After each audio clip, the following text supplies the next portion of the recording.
할렐루야. 앞뒤로 옆으로 인사하십니다.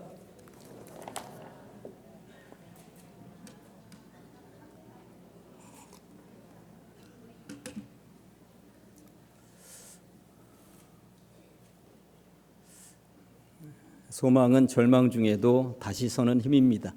소망은 절망 중에도 다시 서는 힘입니다 하는 제목으로 함께 말씀을 받도록 하시겠습니다. 오늘 본문은 이사야였습니다. 이사야는 구약 성경 가운데 굉장히 독특한 성경입니다. 긴 분량을 자랑하고 있죠.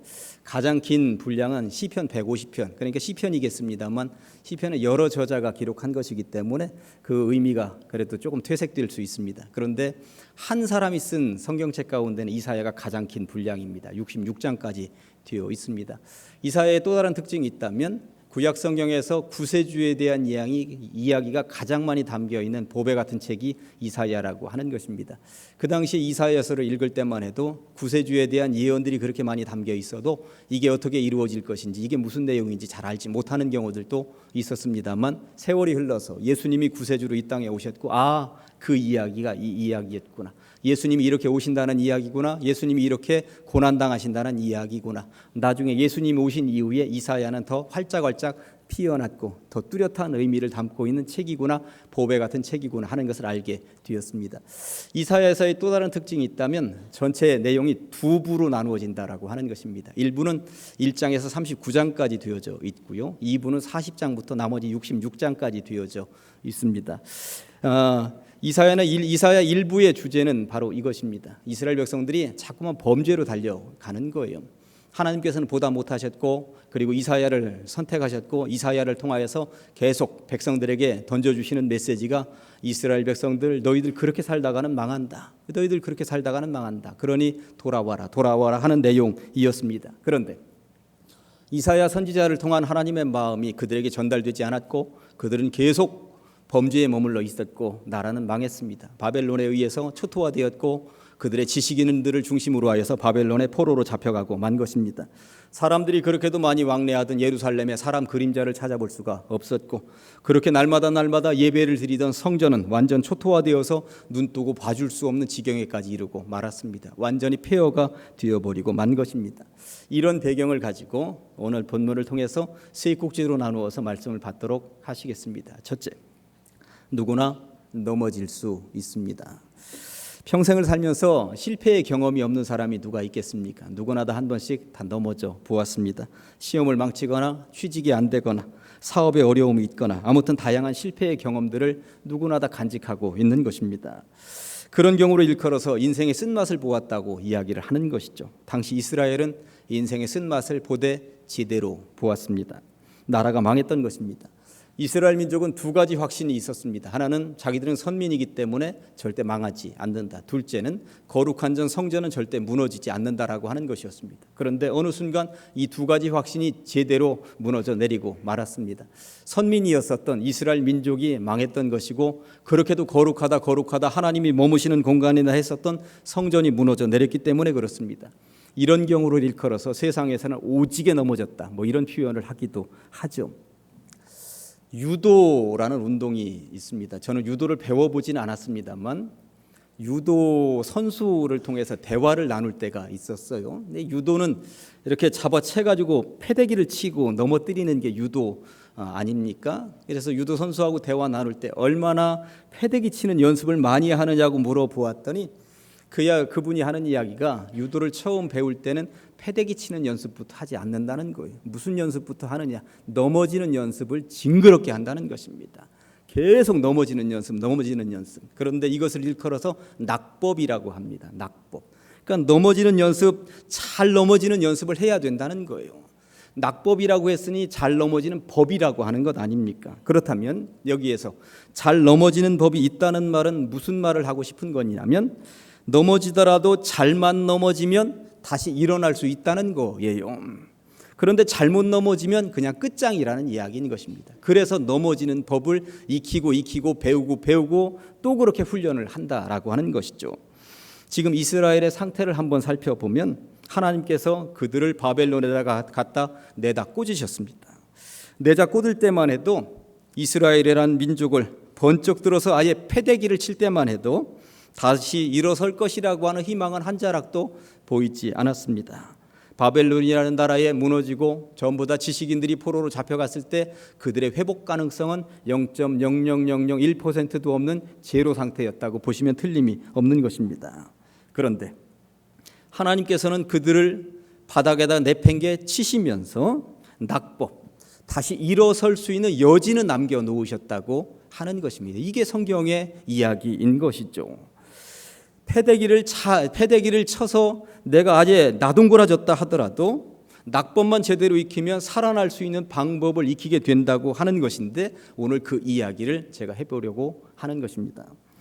도종환 시인이 폐허 이후라고 하는 시를 썼어요. 폐허 이후. 사막, 아무것도 살 수 없을 것 같은 그런 사막에서도 저를 버리지 않는 풀들이 있다는 것. 그 사막 가운데도 돋아나는 풀들이 있다는 것입니다. 모든 것이 다 불타버린 숲에서도 아직 끝나지 않았다고 믿으면서 살아남는 나무들이 있더라는 거예요. 화산재에 덮이고 용암에 녹은 산기슭에도 어떻게든 살아서 죄를 툴툴 털면서 돌아오는 벌레들도 있고 짐승들도 있더라라고 하는 것입니다.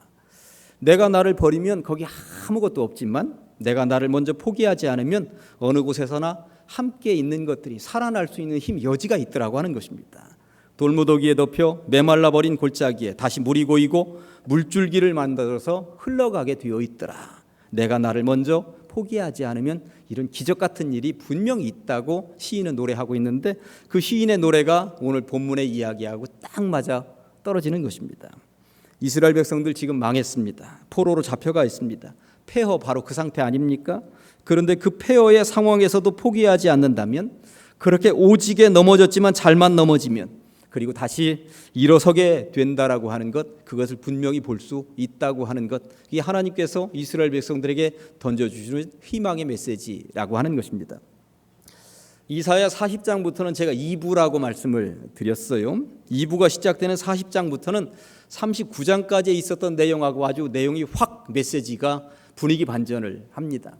39장까지는 너희들 그렇게 살다가는 망한다, 이런 내용이었는데 39장까지 그렇게 간절하게 메시지를 선포함에도 불구하고 이스라엘이 망한 거예요. 제대로 하나님 앞에 돌아오지 못했기 때문에 망했어요. 그러니까 39장과 40장 사이에 약간 틈이 있는 것이고 그 사이에 이스라엘이 망했다고 보시면 되는 것입니다. 그런데 망한 백성들에게 하나님께서는 지속적으로 질타를 가하시는 것이 아닙니다.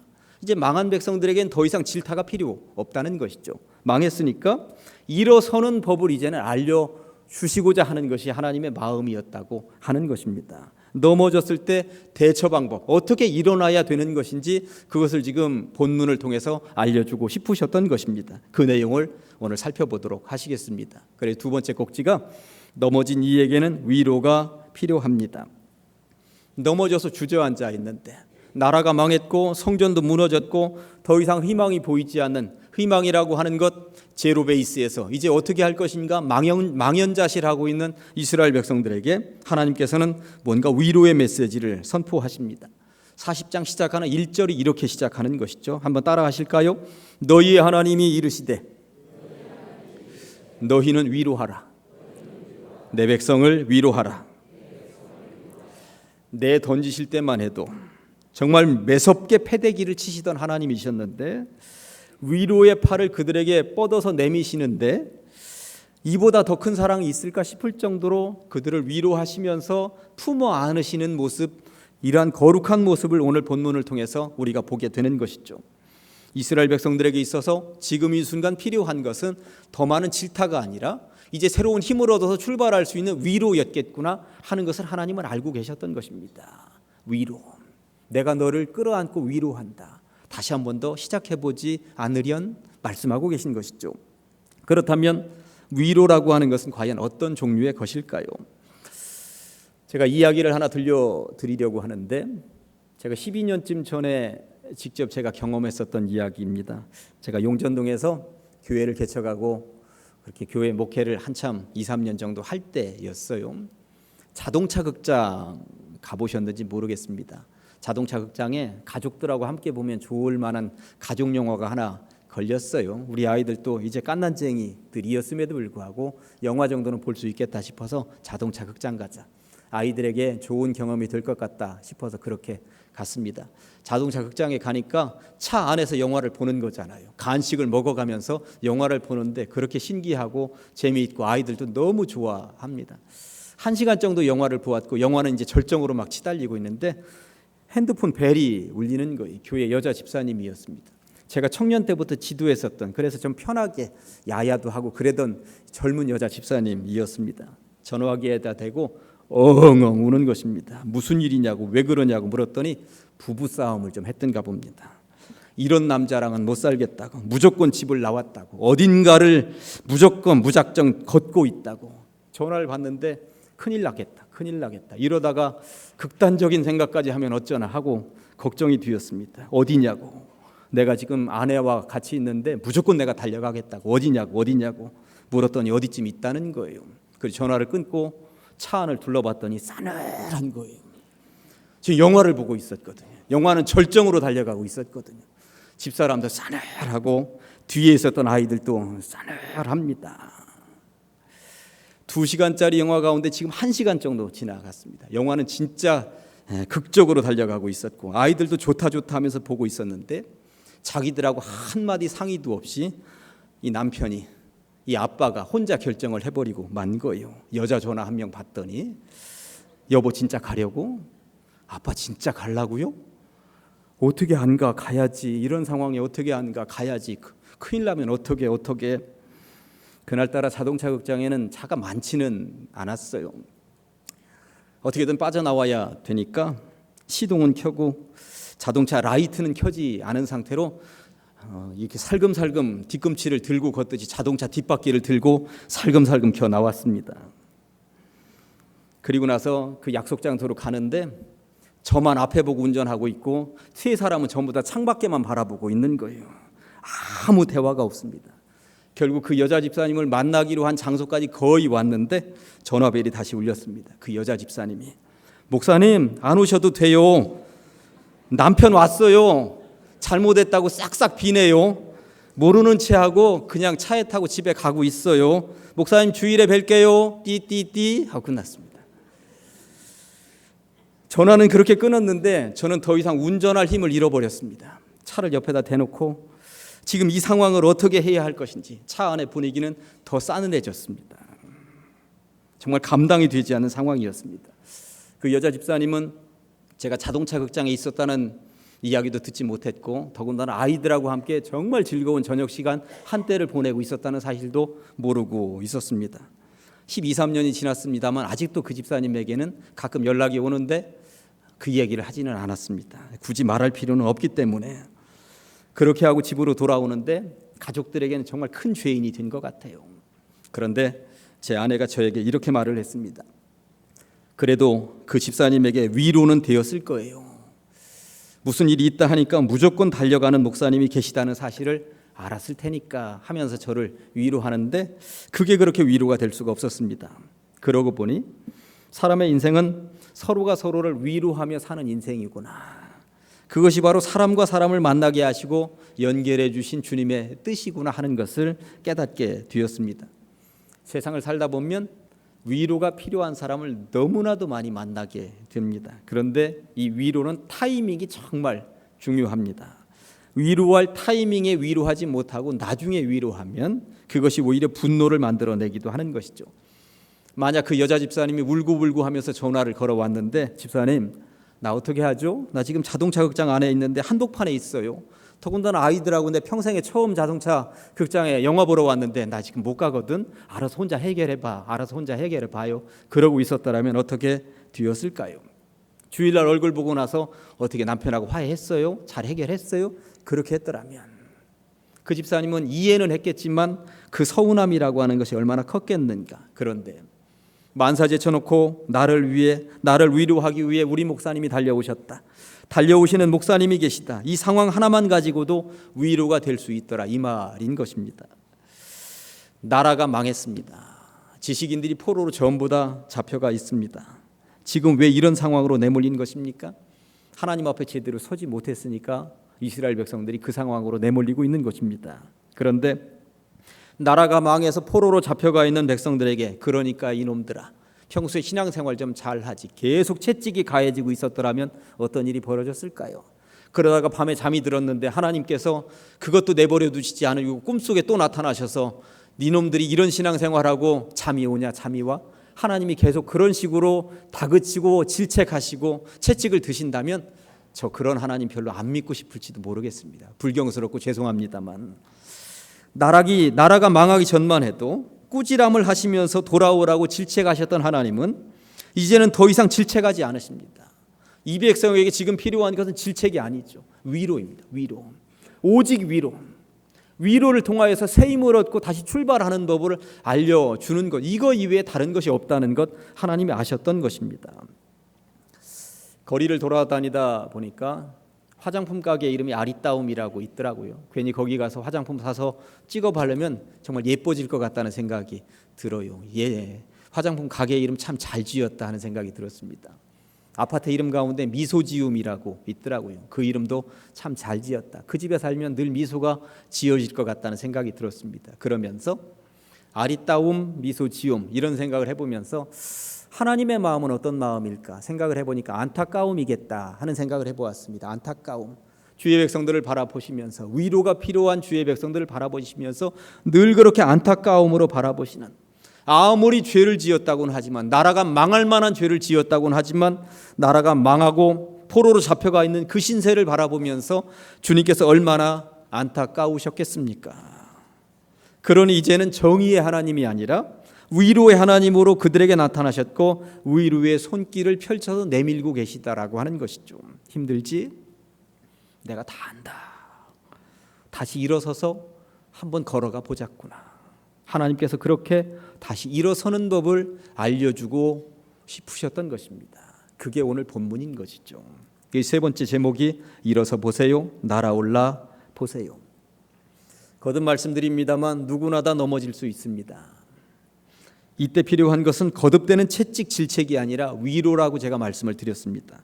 그렇게 말로 위로하신 하나님께서는 이제는 걸어가 봐야 되지 않겠냐고, 일어서서 날아올라 봐야 되지 않겠냐고 말씀하고 계신데 31절 말씀이 바로 그 말씀입니다. 같이 한번 시작.